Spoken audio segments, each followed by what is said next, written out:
Hi, I'm Dr. Kim Sage. I am a licensed clinical psychologist in Newport Beach, California, and I make mental health videos helping you know, heal, and love yourself more. Today's video is all about how to recognize the signs of an eating disorder, specifically anorexia nervosa, in your girlfriend or wife. And so I'm making this video because I often have men in my practice and we start talking about this cluster of issues: perfectionism, irritability, anger, frustration, control around food. And we begin to sort of, I can't diagnose someone that I'm not treating, but I often get highly suspicious of an eating disorder, and it's really a difficult thing to address. And so this video is all about eating disorders in terms of recognizing them in your partner. And at the end, you will know the most common signs and what to look for. And you need to also know that if you are the spouse or partner of a wife or girlfriend, or really anyone, but the closer you are, the more access you have, and it can be vitally life-changing and really life-saving for you to know the signs of an eating disorder. Okay, so let's get started. The first thing to know that's really important is if your wife or girlfriend previously was or is an athlete, a dancer, a model, somebody in an industry or life passion that revolves around weight and performance around their body, it's highly likely that you might discover that they had an eating disorder before you even met them. And it can often be buried within the sports and the competition. But it's really important to know those are additional little red flags you want to keep your eye on. Of course, you don't have to be in any of those fields to have an eating disorder, and many people, do not. But just know going into it that it may have always been when you met her, she was, super fit, worked out a lot, had to be a certain weight. And so, as life evolves, even though she's not doing those things anymore, you might often find that still exists. To quickly remind you, there are three really essential features that really create the hallmark of anorexia. The first one is a persistent reduction in intake related to energy and subsequent weight loss as a result. Now, not everybody loses weight initially with an eating disorder, because there can be variations. In some eating disorders, we don't lose a lot of weight. We don't actually gain a lot of weight. But with anorexia, we do tend to see a reduction in intake related to energy, and that's persistent, which tends to lead to significantly low body weight, especially in the context of their age, their developmental stage, things like that. The next one is an intense fear of gaining weight or being fat, and chronic persistent behaviors that tend to make sure that happens, like compulsive, excessive exercise, even while they may be already at a significantly low weight. And the last one is a disturbance and a really unrealistic view and an inability to see themselves and perceive themselves as the body type or size that they are. And they tend to have so there tends to be this disturbance in how they see themselves, a lack of ability to really see themselves in terms of the weight that they are, a persistent lack of recognition of the seriousness of their weight loss. There are really two subtypes once you get into those three criteria.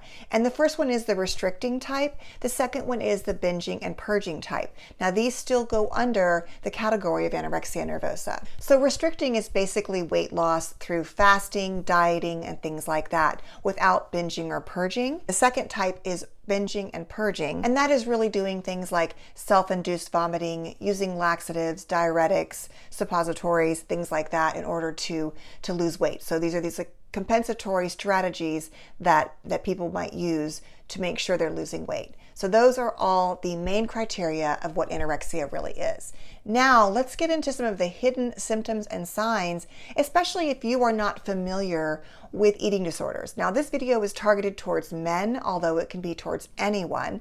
But I have found that women's culture around food, we're a little more aware, and I would say in certain types and groups of communities, like the LGBTQ community and in athletics, I would say there's a little more awareness. But oftentimes with a certain subgroup of men, of really just straight men, there often tends to be a lack of understanding around women's eating disorders. And so I really want to help you understand what it might look like, how it might be sort of subversively hiding within your partner.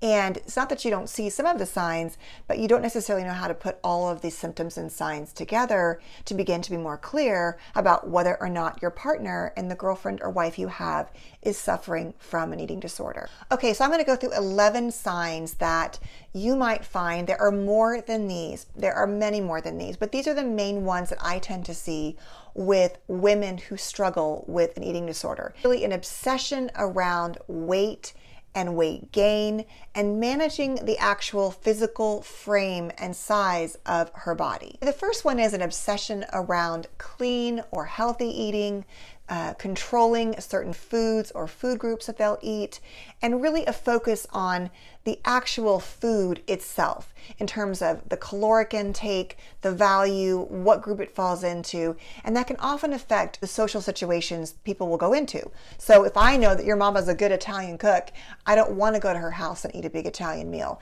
That is not going to fall into the category probably of my clean and healthy eating. But people who have this disorder often will try to avoid those situations. So there's really this obsession around healthy eating, clean eating. It can often be disguised, right? Because we have all this, these trends towards vegetarianism and veganism. And not that those mean you have an eating disorder, but it can be hidden under this extensive control and limit under the category of food and food groupings and the types of food. So an obsession around the food itself. Right, the next one is an excessive, often focus on exercise. And this can be throughout the day. This can be always trying to find ways to make everything benefit in terms of exercise. It can even be around pushing a stroller extra amount of miles. It can be doing obsessive amounts of yoga and hot yoga. It can be running. It can be all kinds of things. It can be push-ups, sit-ups, but an excessive focus on exercise. And really this, you can tell if they don't get it, they're usually very much dysregulated. They can't really tolerate a day off. So there's this obsession around working out. And in fact, if you got to work out and they didn't, you might be embarrassed or worried about telling them, because that might make them mad. And so it's like, you got to work out and I didn't. There's an extensive focus on exercise and an excessive amount in the amount that they're actually engaging in. Next really big sign that kind of goes with this, and I really find this to be true, is an irritability in general, an anger, an irritability. It's sort of this tendency for them to never be happy with whatever you do. Nothing is ever good enough. And that falls into another part of eating disorders, which is around perfectionism and need to control. But you just find this often cranky, irritable behavior that feels like they're never happy. And just a negativeness that often can accompany an eating disorder. As I said, the other one is sort of this tendency to be perfectionistic and controlling. We often see OCD that can go with this. So it's just this need to manage and control, often take things personally, have a very marginal sense of self, so that anything feels like an affront or an assault. And it can really be this need and attempt to control everything to manage those feelings that is often the underlying root of many eating disorders. Additionally, a lack of being able to express emotions. We often see certain types of parenting and childhoods that can go with it, but not always, of course. But there's often just this underlying need to control, being perfectionistic, and having a low sense of self or self-regard. And that is being channeled into the eating disorder. The next one is, that I said before, it kind of falls under that issue of everything is about the food, but they can be super picky. They can move food around their plate. They don't really seem to eat. They'll say they're eating something like a box in the refrigerator, but then when you go to look at it, it's very little amounts are being eaten. And so there tends to be this avoidance and this focus on pickiness around food in general. So if you bring food to their house, if someone brings food to your house, they may never even touch it. If they're at someone else's house eating, they may never even touch it. They may have little bits in the plate, move it around, but never really engaging in food unless they've had control over what they're eating. Often when they're eating, they often eat in isolation, but often they have these really low-key ways of getting around eating things like that they have not been able to control themselves. Another issue you often see with eating eating disorders, especially anorexia, but really all of them, can be issues around sex.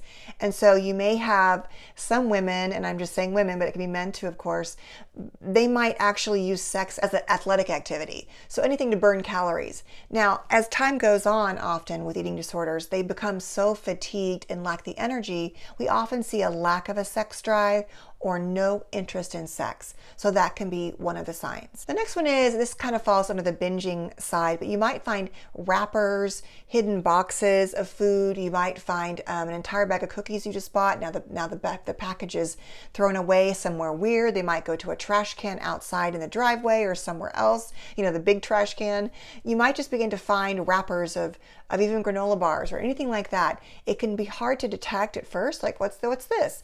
But once you start to recognize the signs, you'll notice there's often an attempt to dispose of the amounts of food that they've eaten, especially if they've been binging. The next one, and I've seen this a lot, and actually with the female clients I've seen, is they will often use laxative teas, diuretics, stimulants like ADHD medicine, obviously, things that induce diarrhea, anything to eliminate the body from food items.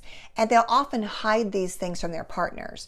And so they don't just stick the tea and the diuretics in the medicine cabinet. I mean, they might be there, but they'll often hide them other places, like their car, somewhere in their purse, somewhere that you would think, you know what, I don't normally think you need to keep this anywhere but the medicine cabinet. And so that is definitely a sign and a hallmark that you might look for. The other big one is physical symptoms. So women who have, and people who have eating disorders often struggle with some pretty significant physical symptoms, especially as the weight loss continues. They might be cold all the time.